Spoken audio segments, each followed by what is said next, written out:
Pelaksanaan dalam sebuah latihan yang pertama kalilah mengorganisasi latihan. Penting sekali para pelatih memperhatikan soal organisasi latihan.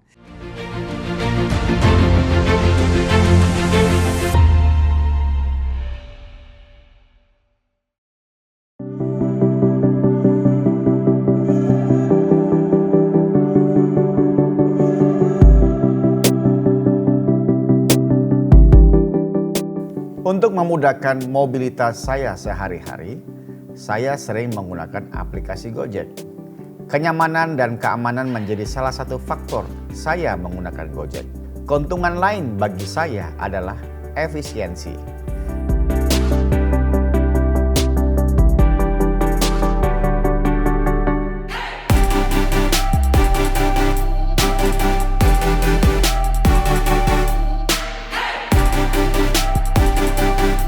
Saya bisa mengerjakan pekerjaan saya dalam perjalanan.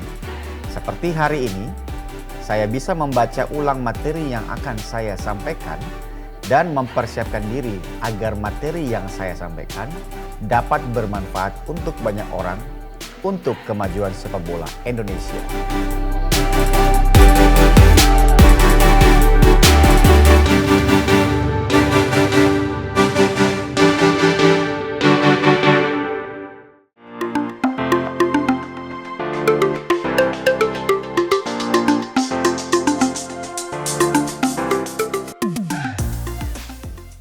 Halo coaches, apa kabar Anda semua?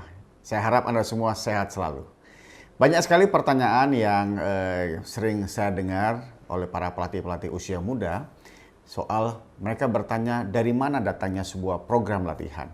Mereka bertanya, bahkan mereka minta kepada pelatih-pelatih, Coach, bisa nggak kamu kasih kami program latihan supaya latihan anak-anak lebih baik lagi? Nah, ini menjadi sebuah pertanyaan buat kita semua. Dari mana sih datangnya program latihan itu? Nah, sekarang saya pengen bahas bagaimana kita menentukan atau bagaimana kita membuat sebuah program latihan. Mungkin banyak sekali kita mengambil program latihan, bisa saja dari YouTube, bisa saja dari website, bisa saja dari mungkin referensi-referensi buku, atau juga bisa dari lisensi kepelatihan. Itu semua bisa saja menjadi sebuah program latihan buat para pemain kita. Tetapi pada prinsipnya yang harus kita pegang adalah latihan itu harusnya datang dari game itu sendiri atau pertandingan itu sendiri. Karena setiap tim mempunyai masalah yang berbeda-beda. Sehingga apabila kita memakai sebuah latihan dari YouTube, dari buku, atau dari lisensi kepelatihan, itu akan menjadi masalah karena ternyata hal-hal tersebut terkadang bukanlah kebutuhan tim kita. Sebagai contoh, ada sebuah tim yang punya masalah dalam hal attacking, sehingga dia mencoba mengambil latihan-latihan attacking dari YouTube, atau dari website, atau dari buku, atau apapun. Terkadang itu bukan menjadi sebuah solusi buat tim tersebut, karena bisa saja kebutuhannya berbeda. Untuk mengetahui masalah yang dihadapi tim Anda atau dihadapi oleh para pelatih tersebut. Sehingga penting sekali menganalisa soal apa yang terjadi dalam sebuah pertandingan dan kita membawa kepada latihan.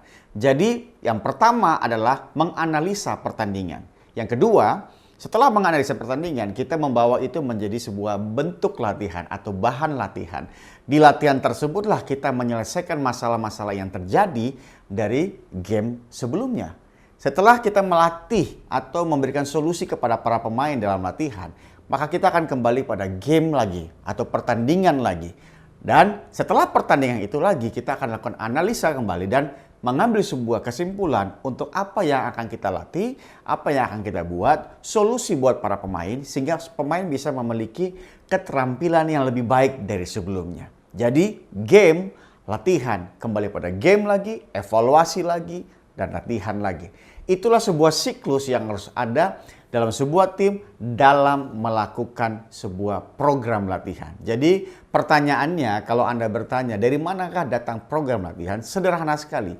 Perhatikan gamemu, apa yang terjadi, lakukan dalam sebuah latihan, dan kembali pada game lagi, lihat seberapa jauh perkembangan yang sudah didapat oleh anak-anak didik kita atau para pemain, dan lakukan lagi evaluasi, kembali latihan lagi, dan kembali kepada game lagi. Itulah siklus yang terjadi dalam program latihan tersebut. Lalu kita bicara soal bagaimana tentang struktur dalam latihan. Apa saja sih yang harus kita persiapkan sebelum latihan dimulai? Yang pasti yang pertama adalah perencanaan. Perencanaan apa saja yang sudah atau yang harus kita buat, kita rencanakan dalam sebuah program latihan. Yang pertama sekali dalam perencanaan adalah menganalisa pertandingan. Apakah yang sudah dilakukan oleh tim kita dalam hal menyerang, transisi, bertahan, dan transisi kembali. Menganalisa pertandingan sangat penting untuk mengetahui masalah-masalah yang terjadi. Lalu kita mendefinisikan masalah tersebut.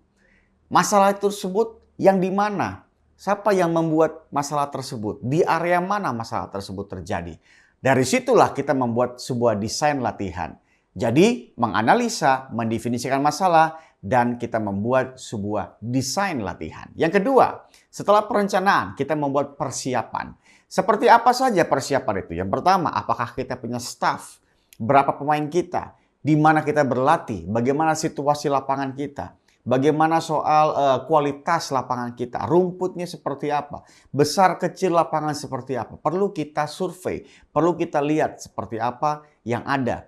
Lalu alat-alat persiapan latihan atau alat-alat latihan yang kita punya. Sudahkah bola kita cukup banyak? Sudahkah kita punya alat-alat latihan yang lain? Nah, ini semua perlu dipikirkan, perlu diperencanakan supaya nanti latihan akan menjadi lebih baik. Setelah perencanaan, persiapan, kita masuk dalam pelaksanaan. Pelaksanaan dalam sebuah latihan yang pertama kali adalah mengorganisasi latihan. Penting sekali para pelatih memperhatikan soal organisasi latihan. Dari awal mulai, selama persiapan, selama latihan, dan setelah latihan. Mengorganisasi sehingga latihan kita menjadi lebih baik, lebih rapi, semua tertata dengan baik. Bagaimana menaruh cons, marker, dan alat-alat yang lebih baik. Bagaimana menaruh bola sehingga memudahkan pemain dalam situasi atau siklus latihan kita. Dan juga selama latihan kita mempengaruhi pemain. Penting pemain dipengaruhi supaya mau melakukan apa yang pelatih mau. Dan paling utama lagi bisa memberikan solusi atau pemain mengerti tentang masalah-masalah yang terjadi. Lalu mengajar dan menilai. Itu penting sekali setiap pelatih mengajar atau teaching dalam sebuah coaching kepada para pemain. Sehingga pemain bisa memahami apa yang diinginkan oleh seorang pelatih. Menilai kepada semua pemain apakah dia sudah mampu melakukan atau belum. Penilaian itu perlu diberikan sehingga para pemain juga tahu sampai mana mereka melakukan semua instruksi para pelatih. Jadi setelah perencanaan, persiapan, pelaksanaan, dan terakhir adalah evaluasi. Apa sih yang dievaluasi dalam sebuah latihan? Yang pertama adalah analisa latihan. Apakah latihan kita sudah berjalan sesuai yang sudah kita rencanakan? Apakah para pemain mengerti apa yang kita sampaikan? Apakah para pemain melakukan apa yang kita mau? Semua ini dianalisa sehingga menjadi sebuah kesimpulan dan latihan ini bisa kita katakan berhasil atau tidak. Kalaupun berhasil, apa yang harus kita lakukan berikutnya? Kalaupun yang belum berhasil, apa yang akan kita lakukan berikutnya?